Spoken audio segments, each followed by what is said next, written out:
Hello friends. जैसा कि previous class में हमने देखा था,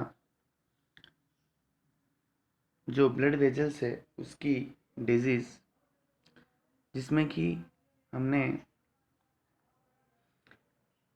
एन्यूरिज्म और एथेरोस्क्लेरोसिस देखा था। तो आज हम हार्ट डिजीज़ पढ़ेंगे, जिसको कि अपन सीवियस डिजीज़ भी बोलते हैं।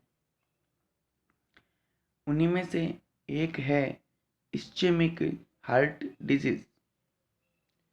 अब प्रीवियसली क्लासेस के अंदर हमने देखा था कि जो ब्लड वेजल्स है उनकी डिजीज़, तो इस्चेमिक भी वर्ड भी जो है रिलेटेड है ब्लड वेजल्स से। क्यों है?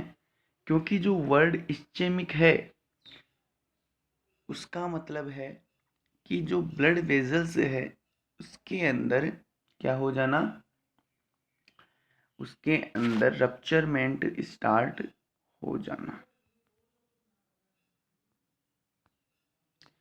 अब इसके अंदर रप्चरमेंट स्टार्ट हो जाएगा तो क्या होगा, धीरे धीरे जो ब्लड वेजल्स हैं वो ब्रस्ट होना स्टार्ट हो जाएगी। ठीक है। अब ये क्यों होगी? इनके होने का रीज़न क्या होगा? इनके होने का रीज़न होगा कि जो ब्लड वेजल्स हैं उनके अंदर क्या होगा, इनकी पैथोलॉजी अपन पढ़ रहे हैं। तो पैथोलॉजिकली अपन बात करें तो जो ब्लड वेजल्स है उसके अंदर ब्लड सप्लाई रुक जाएगी।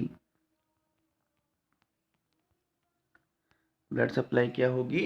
डिक्रीज हो जाएगी, रुक जाएगी। अब ब्लड सप्लाई अगर रुक रही है तो क्या होगा, पर्टिकुलर O2 नहीं मिल पाएगी। और अगर O2 नहीं मिल पाएगी, पर्टिकुलर न्यूट्रिएंट्स नहीं मिल पाएंगे, तो क्या होगा, पर्टिकुलर न्यूट्रिएंट्स नहीं मिल पाएंगे तो क्या होगा कि जो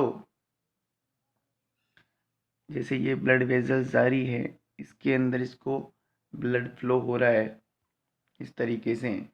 अब अगर मान लो जो ब्लड सप्लाई है वो यहाँ से रुक जाती है, यहाँ से मान लो ये ब्लड सप्लाई रुक गई।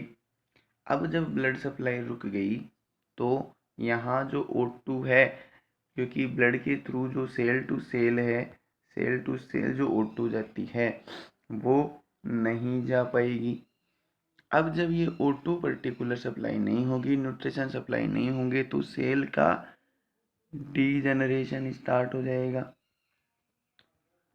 सेल का डीजनरेशन स्टार्ट हो जाएगा तो क्या होगा, वहाँ पे ब्रेस्टिंग स्टार्ट हो जाएगी, वहाँ पे सेल जो डैमेजिंग स्टार्ट हो जाएगी।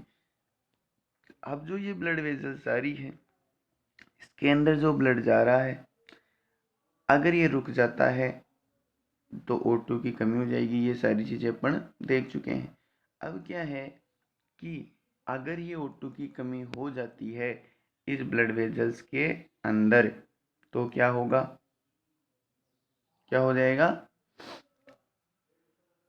न्यूट्रिशन की प्रॉपर कमी हो जाएगी, धीरे धीरे डैमेज होना स्टार्ट हो जाएगी। अब इससे ये क्यों होती है, ब्लड की जो सप्लाई है वो क्यों रुक जाती है? वो चीज़ ये है कि अपन ने प्रीवियस क्लास में देखा था एथेरोस्क्लेरोसिस। एथेरोस्क्लेरोसिस हमने प्रीवियस क्लास में देखा था। तो उसके अंदर हमने देखा था कि जो एथेरोस्क्लेरोसिस है, जैसे ये ब्लड वेजल जारी है, इसके अंदर ओब्स्ट्रक्शन कर देगा। ये देखा था कि जो ब्लड की ट्यूनिका इंटीमल लेयर है वो अफेक्टेड होगी, ओब्स्ट्रक्शन स्टार्ट हो जाएगा, यहाँ पे प्लेग फॉर्मेशन होना स्टार्ट हो जाएगा।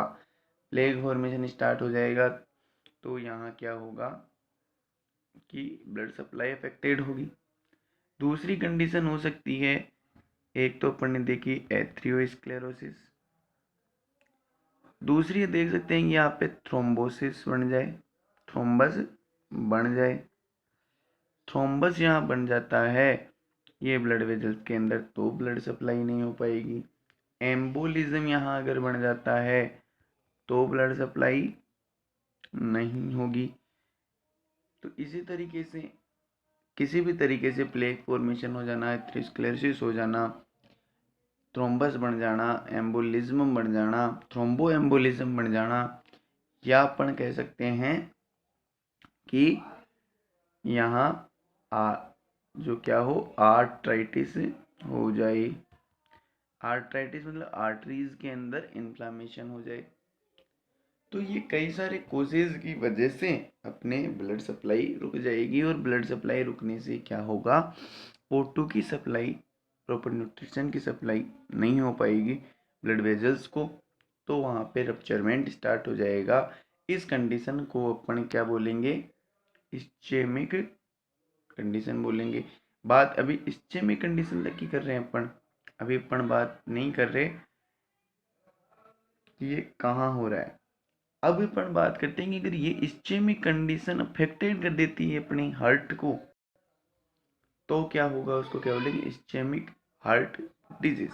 ठीक है, तो इस तरीके से अपन कह सकते हैं कि अगर इस्चेमिया कंडीशन डेवलप हो रही है हार्ट के अंदर, तो उसको बोलेंगे इस्चेमिक हार्ट डिजीज। ठीक है फ्रेंड्स, अब अपन बात करते हैं इस्चेमिक हार्ट डिजीज की। तो इसके अंदर देखिए क्या होगा,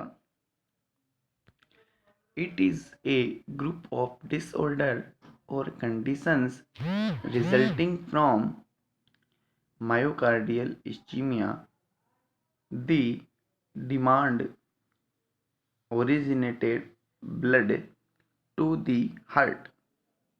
अब यहाँ क्या है कि एक वर्ड आया मायोकार्डियल इस्चीमिया, क्योंकि अपन क्या पढ़ रहे हैं, हार्ट पढ़ रहे हैं, तो सीधी सी बात है रिलेटेड टू कार्डियक हार्ट।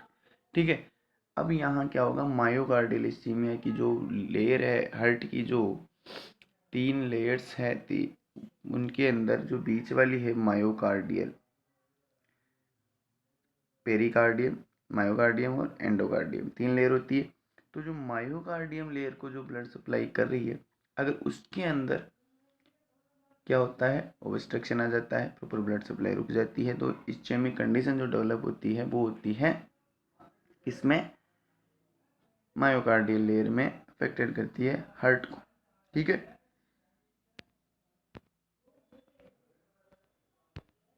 अब अपन नेक्स्ट अगर बात करते हैं तो क्या होता है कि इसके कोजेज जो कि अपन देख चुके हैं। कोजेज के अंदर क्या है,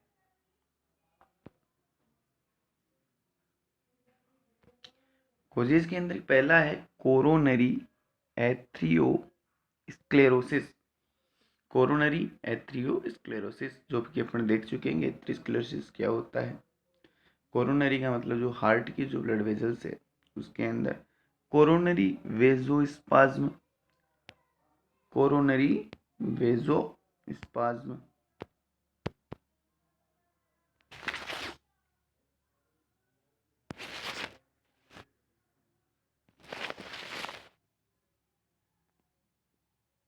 क्या है, कोरोनरी वेजोस्पाज्म। अब कोरोनरी वेजोस्पाज्म जो है वो क्या होगा,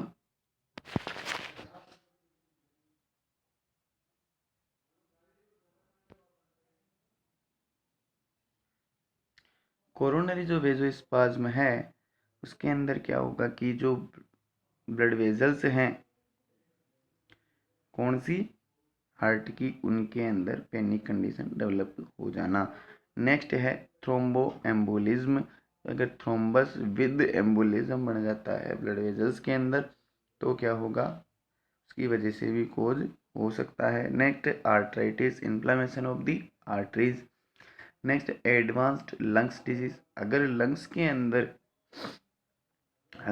के अंदर अफेक्टेड हो रही है तो भी क्या हो सकता है, इस्चेमिक कंडीशन। क्यों, क्योंकि लंग्स की अगर डिजीज होगी तो क्या होगा, O2 की सप्लाई अफेक्टेड होगी, और अगर O2 की सप्लाई प्रॉपर नहीं मिलेगी तो क्या होने के चांसेस रहेंगे, इस्चेमिया होने के चांसेस रहेंगे।